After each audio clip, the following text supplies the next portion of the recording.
Wolfgang Puck, the Austrian celebrity chef and entrepreneur, has built an empire. I sat down with him to discuss how he built it and got his insights on the cooking world. We talked about your younger days when you came in, when you were a cook Yeah. in Monaco and in places throughout Europe. Tell me about that experience. Well, I started really in Austria and I did my apprenticeship there. My mother was a chef also, so it's a little bit in the family, but she worked for some resort hotel in the summertime and I went and visited here, and that's where I think I got really my first interest into cooking. And then when I was 17, I left for France. Spent 7 years in France in restaurants like L'Hôtel de Paris in Monaco or Beaumanière, Maxime's in Paris. And then I saw all these American movies where everybody drove a Cadillac and a Chevrolet. And I said, I want to get rich too one day and drive a Cadillac and a Chevrolet. So I got an offer to work in a restaurant in New York called La Goulue. And I said, okay, I'm leaving Paris, I'm going to New York. And I really didn't like New York at the beginning. You know, Paris is such a beautiful city, so it's hard to leave really in a way and to compare it to anything else. But I'm a big fan of auto racing. And that's why I was in Monaco too. Auto racing always was in my thing. I wanted to be a race car driver, but I didn't have any money, so I need money to do that. And so when somebody in New York then told me, we have a job offer for you if you want in Indianapolis.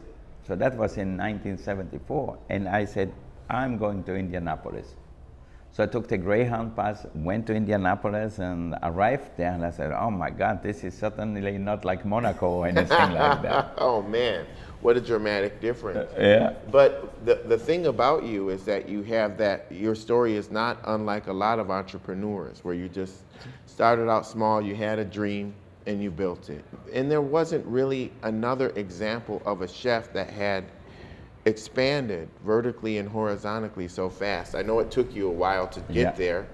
Who inspired you to want to be a businessman? You know, the first time, remember, chefs owning their own restaurant is something fairly new. In France, a little bit older, you know, you had it after the war, you had people like Bocuse and some other people, but mostly it was run by businessmen, frontmen, maitres, whatever they were, whatever they called them, and the chef was somehow forgotten in the kitchen. You know, generally in the cellar somewhere there was a kitchen with no air conditioner or nothing. So that started to change in the 60s in France when you had these chefs who started to own their own restaurants, Bocuse, Trogo, Routier, and Verger, and so on. And I worked in one restaurant called Beaumanière, and Tullier, Raymond Tullier, really, he was the owner of the restaurant. Not only he had two restaurants, but also a hotel with it, with 40 rooms. So he was really who inspired me, who was like my mentor. And he had a huge garden. We had all these fresh vegetables. We made our own olive oil. He made wine. He did so many different things. And I said, I want to be like this guy one day. You know, I want to own my own restaurant, maybe a 3-star restaurant, and then have a smaller one next to it or so. But I knew it would be difficult to do it in France. So I said, maybe one day in America. But did you have a vision that you would get this big? You know, when I first opened Spago up on Sunset Boulevard, 32 years ago almost now, it was so difficult just to run one restaurant. You know, we had people everywhere. People called me up and cursed at me and everything because I didn't give them a table. Then I said, okay, come to the restaurant. Then we had no table. They had to wait an hour at the bar. So it was very hard. I remember I used to sit, look down on Sunset Boulevard and says, I don't know what I'm gonna do. If I say yes to everybody, they're not happy. If I say no, they're not happy. So, but 3 months later or so, or 6 months later, some Japanese people came to me and says, you want to open a Spago in Tokyo? And I said, I don't want to go to Tokyo, open a restaurant so far away, we barely can run this one right. So I didn't think about it. They came back like 9 months or 6 months later with the plans, exactly the way I had my kitchen layout and everything. And they asked me basically, do you want to open a restaurant in Japan, a Spago in Japan? I said, no, I don't really think so. So they said, well, you know what, we're going to open it with or without you. With your name? With Spago. I didn't, I was too busy in the restaurant to copyright anything or do anything, It was basically, I was trying to run one restaurant. so then I said, okay, well, let's do it together then. So, Wow. but at that time already some landlord down at Chinois, where we opened Chinois, came up to me too and said, you want to open a Spago in Santa Monica? I said, I'm tired of opening Spago. Already promised a Japanese one. Now one more here. I said, that's enough. I'm going to open a Chinese restaurant. And I told them, you know what? That way they're going to go away because they don't going to want a Chinese restaurant. But they said, they said, I don't care what you do. I know the food going to be good. So in 82, in January, we opened Spago. Then the year later, we opened Spago in Tokyo. And then in September, exactly now 30 years ago, we opened Chinois. And Chinois was the first fusion restaurant, because I wasn't a Chinese chef. I didn't go to China or Hong Kong or anywhere to train anything. I just cooked the way I learned to cook. So I had my French techniques, which I knew very well, and I used all these Asian ingredients and spices, and out came Chinois, and it was really the first restaurant of that genre where you mix East and West together. What's fascinating about you, though, is that it was your name that really exploded with the restaurant. Now you have Wolfgang Puck Express and all of these products, and you've licensed. Your first book was in 1981, and you just exploded from there. What inspired that to put your name with the restaurant?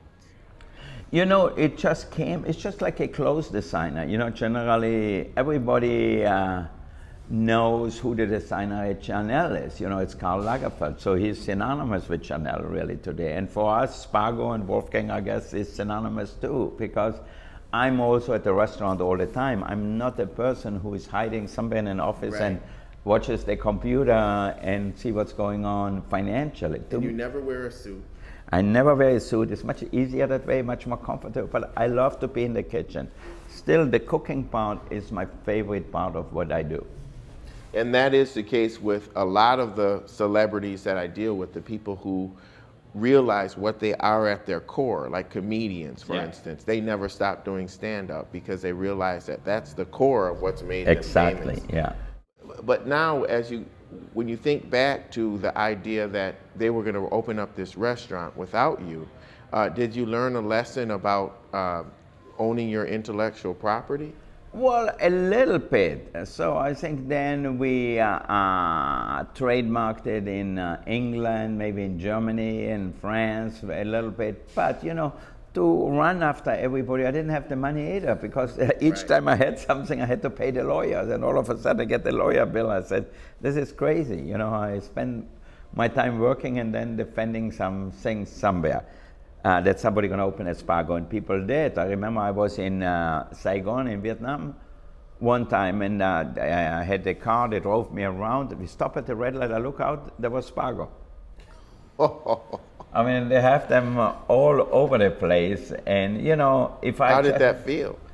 Well, it feels good and bad in a way. You know, it's like somebody is taking advantage of you, but then on the other side, well, if somebody would do it really well, it might be better. But I think it's a funny thing, but it happens all the time.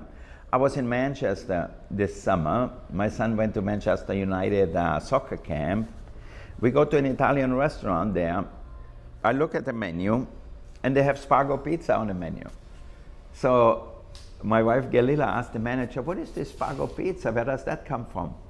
And the guy said, oh, madame, all our pizzas are Italian style. I didn't say anything. And the same thing happened in Lyon, which is really the city of food. I walk in, Paul Bocuse is probably the most famous French chef. You know, I walk into one of his restaurants, and I looked, there was a smoked salmon pizza on the pickup. Oh. So I said, Paul, what is that? As a joke, I was laughing. I thought he did it on purpose for me to fool me or something. He brought me the menu. I looked on it and said Spago pizza, one with smoked salmon and one with duck sausage. So I said, you know what, this is quite an honor, because in the old time, everything was exported to America. You know, French restaurant, Italian restaurant, Chinese restaurant, you name it. We didn't really have much of a cooking style ourselves here. We had down the Cajun style, but that wasn't really, was just really limited to the space down in Louisiana. And so I thought, you know, this is really an amazing thing today, that all of a sudden we can go now to Europe And look, some of the inventions we did here, they are using them there. But when your name is so inextricably tied to the restaurants and it continues to get bigger and bigger and bigger, people know that they want what you make. They want the ingredients and your specialty that you've made famous. So how do you keep track and make sure that everybody who's licensing from you and working with you in some capacity keeps the standards up to Wolfgang Puck's level? You know, the most complex restaurants, like fine dining, we don't license, we run them all. We sign a management contract, for example, at the Four Seasons Hotel or at the Marina Bay Sands in Hong Kong or at the 45 Park Lane in London. But even they are very far away, but we run them 100%. And now at the airport, some of them we have to license because if not, we could not get the space. It's very difficult to get into spaces in the airport, and we want to do more, and hopefully one day we can run them 100%, but it is at the end, even at the airports, I found out the best way to control it is we make all the soups, we make all the salad dressings, we make the pizza dough, we make the cheese mixture, we make the pesto, we make the tomato sauce, so somebody still can mess it up, but the chances are limited. So now I know when the soup goes to, in Denver at our Express upstairs at United, I know the soup gonna be good. It's gonna be the same way in Chicago and Los Angeles or wherever we are. So I think to really make it foolproof 100% is impossible. Even like here at Spago, I spend all this time. That doesn't mean that every dish gonna go out 100% all the time. You know, everybody can maybe overcook one thing a little bit, undercook it a little bit, add a little too much salt or too much pepper, whatever it is. So we try really to make it as foolproof as possible. And I think the most important thing is to train the people the right way and have continuity. We have very little staff turnover. I have people with me for 30 years. I just had the anniversary at Chinois on Tuesday. And the manager is the same who started. She owns a part of the restaurant now. The chef is there 26 years. The pastry chef is new, he's 15 years there. Some of the busboys are there since the opening. I mean, their children now work there too. So it's really an amazing way to run a business because we have such continuity because we keep the people around. And I always thought it is better to pay the people well who do a great job than constantly training new people. And I think that's really the most important thing. When I decided— For any business. Any business, yeah. When I decided to expand, I said, okay, I cannot go anywhere. So now I made Chef Lee Hefter my partner also, and Alex my partner, and David Robbins and Tom Kaplan. So we have a partnership, so each one does one thing. Like Lee travels more than me now. He goes to Hong Kong, we're gonna open in Hong Kong, but first to Singapore, London, Atlantic City, Detroit, wherever he goes, and then I can go twice a year to all these places. And the same thing is with Alex. He will go to all the places to look that the dining room runs smoothly. Then I have a guy, a sommelier, who does the wine list for them. So we have a group of people who really can run the places too and teach the people and visit them often, so that way everybody really lives up to our standard. Because I remember in Japan at the beginning when we opened, you know, we loved the fish market there, but when I left, the owner said, no, let's not buy the most expensive thing, we can buy something a little bit less. And I learned the lesson very fast. They smiled in front of me, but then it was different, yeah. Was there someone earlier in your career that worked with you on helping you set up the businesses and teaching you the business side, or did you already have that knowledge? My mother, when I left at 14, she told me, you know, Wolfgang, just remember, you have to make always more money than you spend, and you will stay in business and you will always live okay. And my motto was always like that, you know, let's not try to overspend, let's not spend more than what we have. So when I first started Spago, for example, in 1982, in January, when we opened, we started with 26 employees. 5 years later, we have 96 employees. And it was the same size restaurant basically. But I started, everybody was working basically 16 hours a day. So little by little I trained people and added people to it, but we didn't live beyond our means. What about for the diversification, for the cookbooks and the television shows and all of the things that you did franchise-wise? Did you do all of that yourself, or did you have to bring other people? I have many people also who are really good at something. Like for example, Joe Isa, who is my partner at Wolfgang Puck Worldwide, where we do licensing like of products and things like that. He comes from the accounting side. I see. So really he comes from the money side. Like if we would have one big company, he probably would be the chief financial officer. And he knows also how to make money, where you can cut costs and where you cannot cut costs.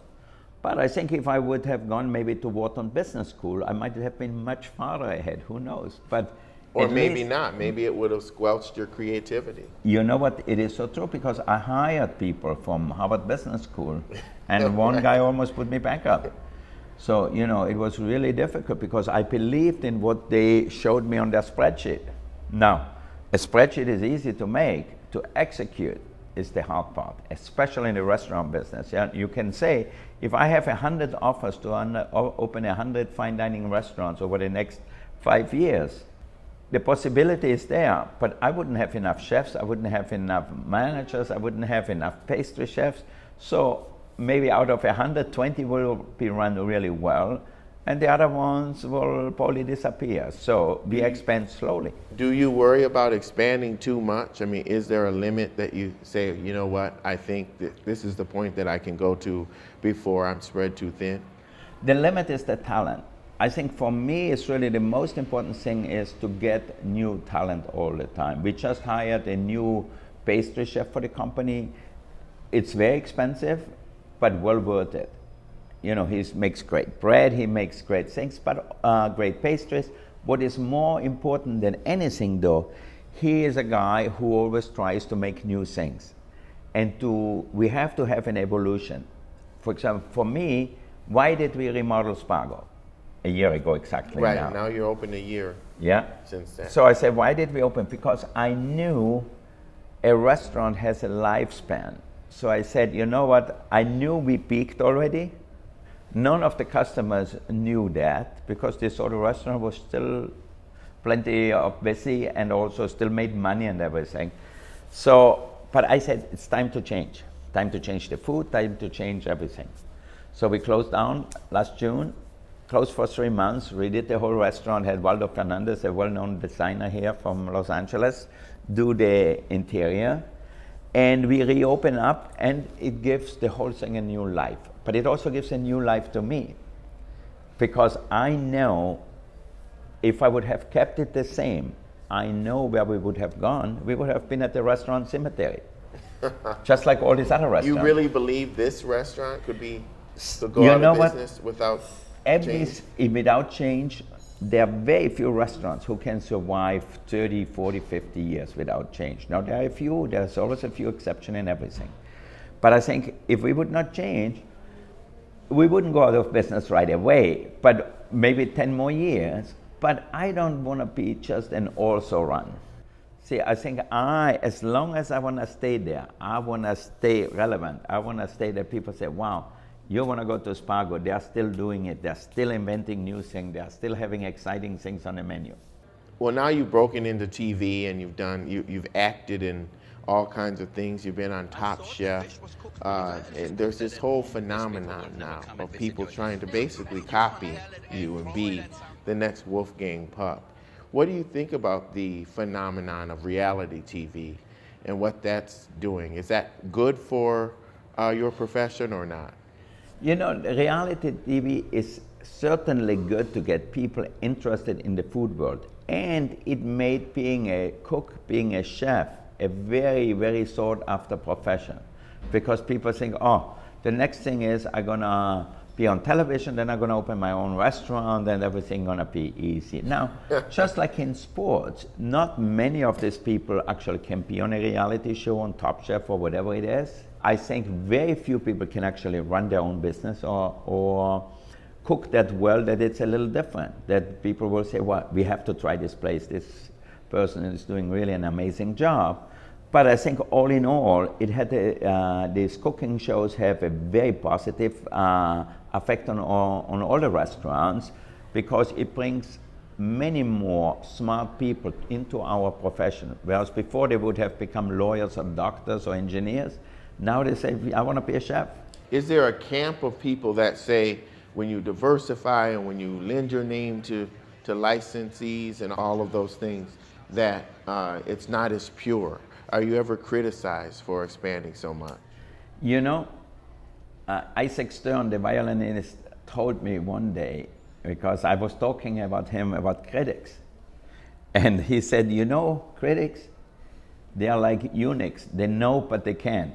And you know, I think we are open to criticism every day, every minute now, because with an iPhone, you can Instagram, Facebook, wherever it is, everybody is a food critic, everybody is a critic of the restaurant. So we have to treat everybody as a critic now and say, you know what, we'll get criticized. For some people, the restaurant is too noisy. Now, I tell them, you know what, when you're dead, it's going to be quiet for a long time. And, and to me, and the Chinese say noise is money. And the truth is, I don't want to go to a restaurant where it's so quiet.